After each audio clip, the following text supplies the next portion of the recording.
Chapter 3. Jess, the ship's AI, dropped out of warp above the asteroid currently being mined and known as Exon 12.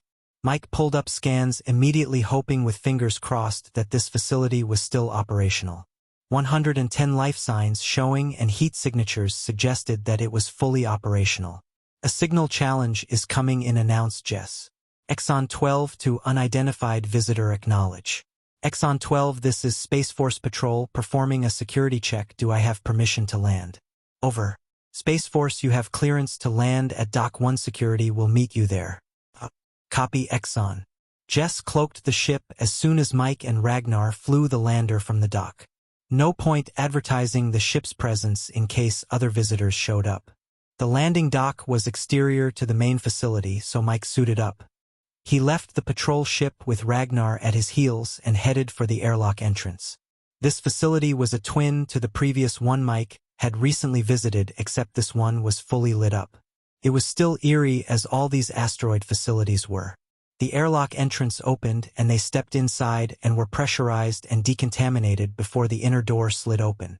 Mike was met by armed security officer Patricia Newland as he entered the facility.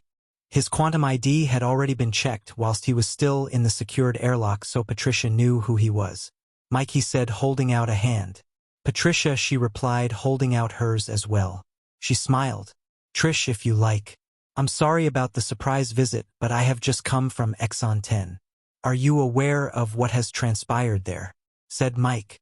We haven't had any long-range communications for a week as our SpaceLink antenna was damaged and has only just been rebuilt. Yours was the first signal. Good timing. Who is boss here? I should probably report to them, asked Mike. That's Corey, the mine manager. He should be in his office. Follow me. Cute dog, by the way, android, I guess. Ragnar barked his greeting. Corey and Trish both paled as they listened carefully as Mike laid out what he had discovered at Exon 10. Outside interference had never been an issue before, so security's main concern was stopping the miners from settling personal issues which could always occur when you pack people up on a black asteroid for 3 months at a time. The security team was 4 strong on rotating shifts. There was an AI defense cannon which scanned on auto and would activate if an unauthorized approach was made. I need to get onto headquarters. I assume they know what's happening, said Corey. I guess so by now, said Mike. Anyway, I am glad to see everything is fine here. It was in that moment Jess came in on his comms. A very large vessel has just dropped out of warp and discharged 2 landing craft which are headed your way. An alarm sounded at the same time as the facility AI defense system kicked in, locking down the base and giving a warning shot across the bows of the first lander as it entered the air above the facility. A flash came from space and the cannon was gone in a massive explosion. I suggest you evacuate immediately, said Mike. As another blast took out the power plant and the whole place went dark. Luckily, it was procedure that all staff wore a life support suit at all times when on duty, as meteor strikes were very common. The building suddenly depressurized. Mike's suit had a built-in helmet which activated immediately, as did Trish's. Corey wasn't so lucky. He wasn't suited up, feeling comfortable in his office, and was dead in seconds. Everything was happening very fast. Come on, he said to Trish, let's get back to my ship. She shook her head. The base. I can defend it better from the air, said Mike. We don't know what we are facing yet. They headed for the entrance to the dock just as the first craft landed at Dock 2 on the other side of the facility. It disgorged 10 8-foot-high creatures which were definitely not human. They had tails and were armed with long guns of some variety. They were heading for that dock's entrance. Mike, Patricia and Ragnar had barely secured the loading hatch when a blast hit the ground beside the patrol craft.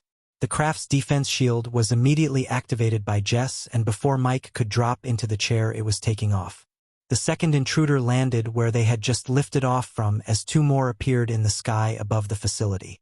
Mike took one out with the laser cannon, and then the shields were hit from space and he knew they were in trouble. They had locked in on their frequency setting. The next shot would take them out. With the craft cloaked, they fled and no one followed. Seemed the base was their main target. Jess guided the lander into the still cloaked dock. What have we got here? Jess asked Mike as the 3 of them headed for the control deck. There are 80 hostiles on the mine site, the power plant, Defense system and communications have all been neutralized and the life signs of the mine staff have just vanished. This is done. Mike suggests we get out of here before they lock in on us. Poor bastards didn't have a chance. We are going to need reinforcements to tackle this reptile problem. Patricia sat at the mess table, holding a cup of steaming tea with more than a generous slosh of brandy added, in a state of total shock. Her world had changed in the blink of an eye. Friends and work colleagues gone, dead or captured by a horde of lizard beings. She had only just started this 3-month rotation on Exon 12 after a month-off visit to Earth. Patricia had taken on this type of work 2 years back. The money was great and it got her away from her crazy family. Mike had just sent a report back to Mars base requesting any updates and orders. There were no other transports in the sector, so it looks like he would have an unofficial offsider for a bit till something could be worked out. The remainder of the facilities were in the process of evacuating until whatever this was could be sorted. He joined Patricia in the mess, grabbing a cup for himself. "How are you doing?" he asked. "Testing the waters." She looked up, murder in her eyes. This one is a she-wolf, Mike thought. What the hell were those things? Where did they come from? "Dracos," replied Mike. "Nobody has heard or seen them for 100 years. It was thought that they had been wiped out. Mean bunch from historical reports. They originally were the soldiers of a race called the Adrenoburan. A race who liked to conquer worlds with still tribal cultures, play at being gods and genetically modify the species to become slaves in order to mine the planet's resources. Eventually, over time, the locals would evolve and work it all out and then rebel. That's where the Dracos came in. Man flesh was their favorite food, so low-maintenance enforcers. They don't mind living underground and they look after their own food. Why haven't I ever heard about this? Asked Patricia. I majored in history at college.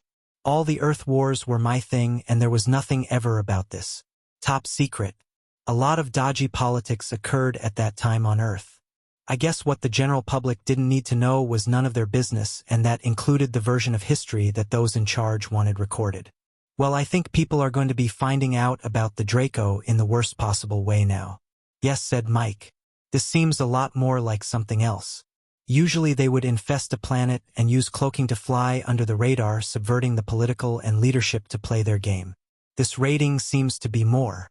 What exactly is Exon Corp mining on these rocks? Asked Mike.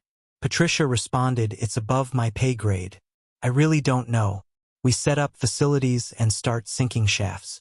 The debris is dumped on the other side away from camp. The shaft boring is slow as apparently the rock destroys the boring heads. It has taken 6 months to travel 600 meters. On my previous posting they stopped just short of that, packed up all the crew and moved them to the next location. Only a recently arrived science crew and a special security force remained. As a matter of fact, the crew had just broken through into a cavern not an hour before you arrived. The order to pack up and stand down operations had just been issued. Very mysterious. I think they are looking for something rather than mining, or so a long-forgotten race suddenly reappear and attack 2 mining asteroids owned by the same corporation and leave no survivors. Not counting us, of course. Seems a bit of a coincidence. How would they know which one to attack? These asteroids are scattered everywhere in this sector. As soon as they have gone, I think we need to sneak back and take a look. I would like to see what is at the bottom of that shaft. It may be completely coincidental that the preference for these raids seem to be restricted to Exon facilities. My gut is telling me different. Mine too, said Trish. I have been suspect that something unusual was happening since I got here.